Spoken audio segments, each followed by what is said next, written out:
In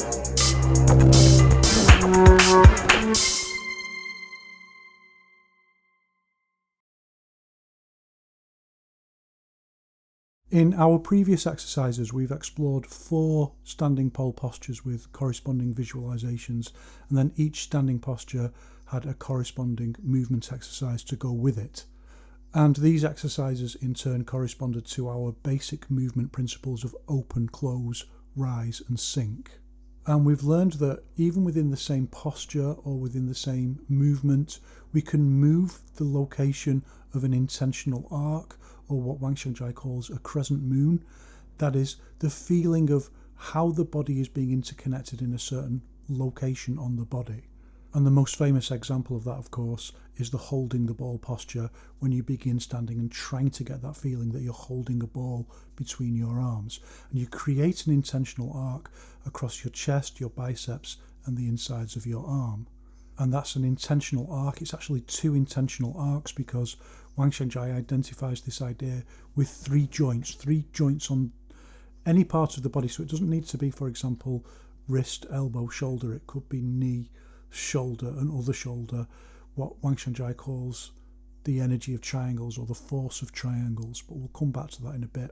In this case, when we do the holding the ball posture and we squeeze in, it's 2 intentional arcs, one from the wrist, elbow and shoulder of one arm, and then it links in with the same posture on the other side of the body. And we haven't done that posture yet, we're going to do that today, but with the postures that we have done, we've learnt that we can shift where the intentional arc is, corresponding to open, close, rise or sink.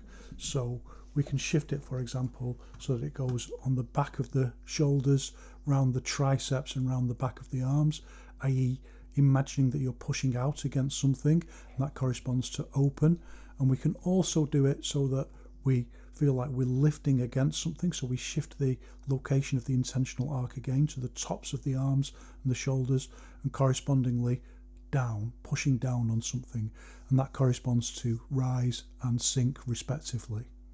And through our exploration of this set of movements, we've continued to work on our understanding of visualization, of how it forms this link between our intention and our physical movement. And the first thing that we want out of that is to bypass just tensing to try and cheat the posture, and lots of people do that. All beginners do that. You think you've got the right feeling, but you're really just tensing your muscles. So we use visualization to build up from the absolute minimal level, get the right kind of feeling, and that feeling becomes very, very intense, and you get yourself caught in this kind of interesting dialectical battle between the more you relax, the more intense the feeling becomes. And I've talked about multiple times now how you know it's the right kind of feeling because it has this space for movement in it, this kind of micro movement space, which you don't have in the same way when you tense. When you tense, you just feel tense with your whole movement. When you've got the right kind of relaxation, you feel like you can move, then you hit a lock point, and you move back and you hit a lock point again. Even though that movement is only over a micro, maybe half a centimetre or something like that, nevertheless you can feel that movement. And we're going to expand that movement, we're going to make it explosive, and that's going to be one of the very important components of Fa Li. And one of the important things that we should also hopefully get from connecting these movement exercises to the standing pole postures is that it's difficult to maintain that correct feeling in movement. So again, we use visualization. I mean big movement, not micro movement. So the kind of thing that we call Shili, slow movement, Tai Chi style movement, but usually a little bit slower than that. There's no way around that. That's part of our process of cultivation, that we keep working on that. We keep learning how to relax more and get a more intense feeling. Now that we've done all of that, we want to recapitulate our understanding, but through a physical process. And what we're going to do is bring it back into basic holding the ball posture. And we haven't done that as part of this series of exercises yet. And the exercise is very simple. We're going to do the holding the ball posture, and we're going to just use our intention within that posture to shift the intentional arcs in exactly the 4 ways that we've explored so far. So one corresponding to close, where we're squeezing in, one where we're pushing out, one where we're lifting up, and one where we're using sink. And this is a very piecemeal approach, so it's not something that we want to do over a longer period of time. It's not something that we want to keep doing. So if we flash forward to the thing that we really want and that we should try and get as soon as possible, that's an integration of our overall structure. So multiple intentional arcs linking together across multiple points of the body, and an infinite number, or as many intentional arcs as there are joints in the body, or combinations of 3 joints. So those intentional arcs knit together into a coherent overall structure, all coexisting at the same time but skewing dynamically one way or the other. But we don't want to get onto this idea of skewing yet. We'll start looking at that next week, or we've looked at it before, but moving on to a more intermediate level understanding of that. And that knitting together of the intentional arcs across the body happens completely naturally. So it's not something that requires an enormous amount of conceptualization. If you practice standing and you have a little bit of guidance, that will just eventually occur. And if you find that happening, then just go with that, and you'll know that feeling when you get it. It starts knitting your body together, and this is what's called the body feeling like an ingot, and this is what the old Yiquan masters used to say.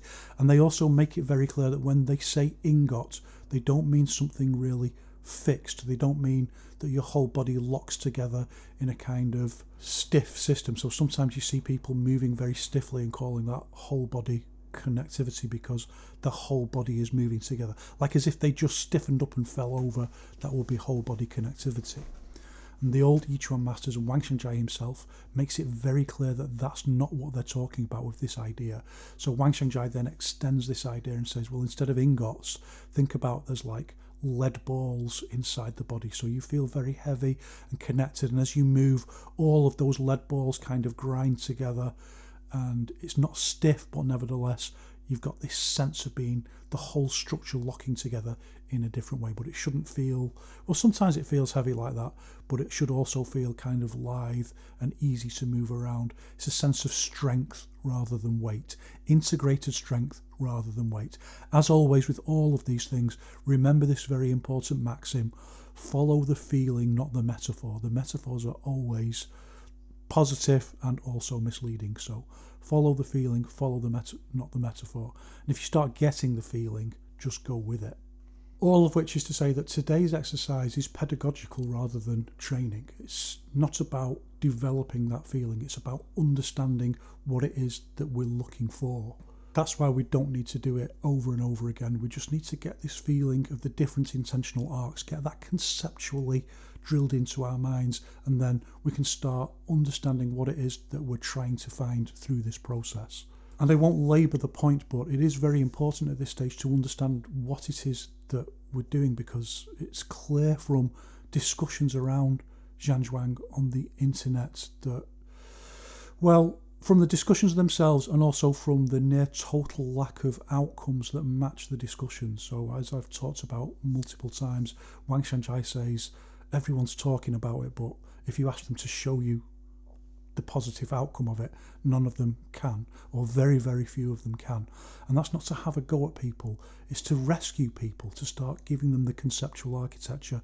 So once you understand what it is that you're trying to do through this process, strip away all the kind of obscure stuff, all the vanity quibbling, then actually it's not that difficult to then bring that into practical martial arts training.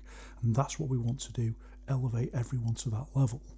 So that's what we're going to do today. We're going to use the holding the ball posture to just go with each feeling separately. So squeezing in, holding the ball, the standard posture that we know, and then shifting to very simple visualization that there's 2 bamboo poles on the outside of your arm, and you just begin to gently feel them pressing against your arm, pushing against them. I find that most useful. Or you can imagine that something heavy is pushing in against your arms.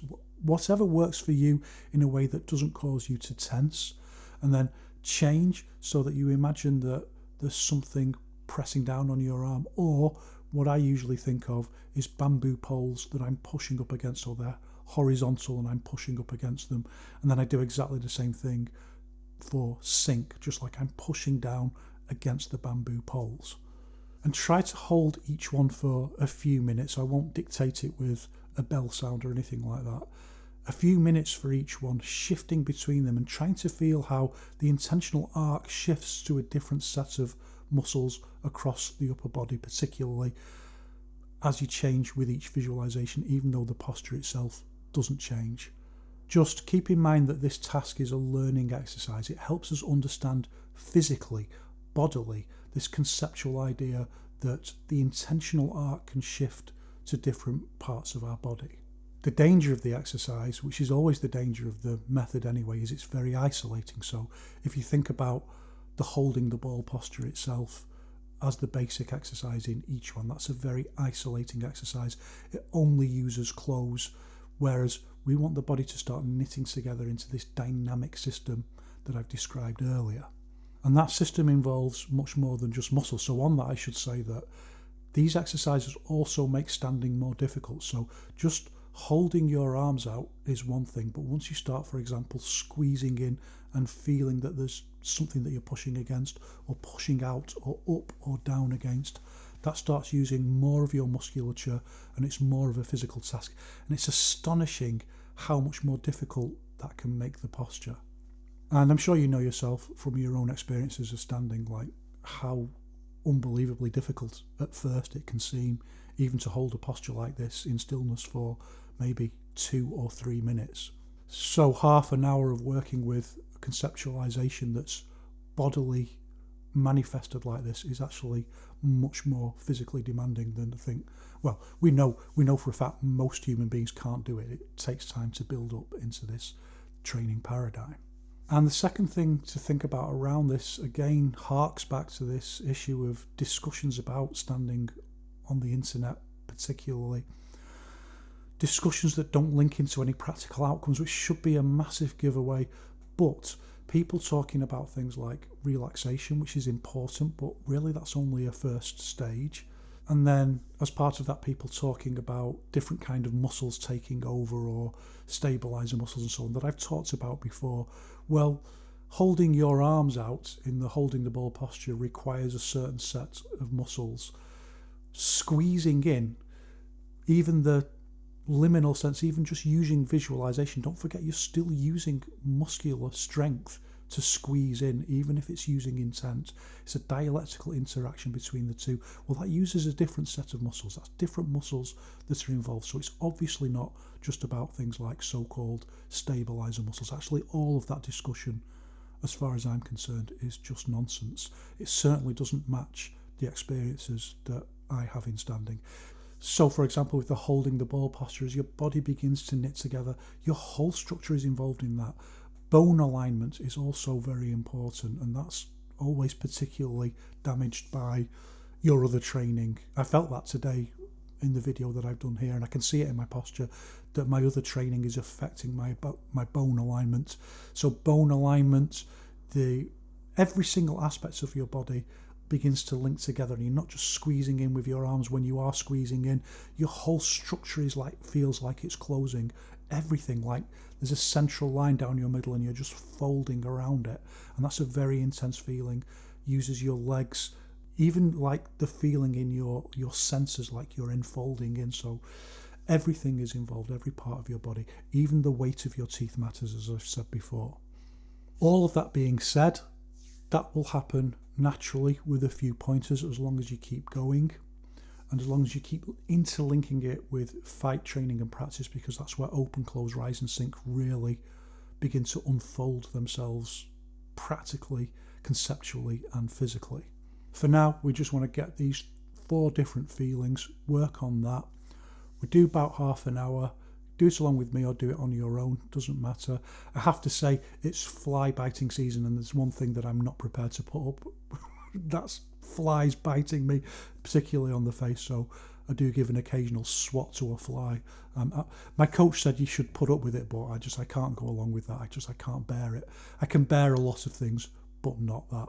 As per usual, it's quite noisy where I am. The dog's barking, there's a road nearby, but it's all part of the training process. So give it a go, see how you do, and hopefully it will be interesting to experience those 4 different dimensions that we can use for basic holding the ball posture, and that will then help us to lead on to the next stage of our practice, which is skewing postures, and that's then the gateway into Farley and practical fight training.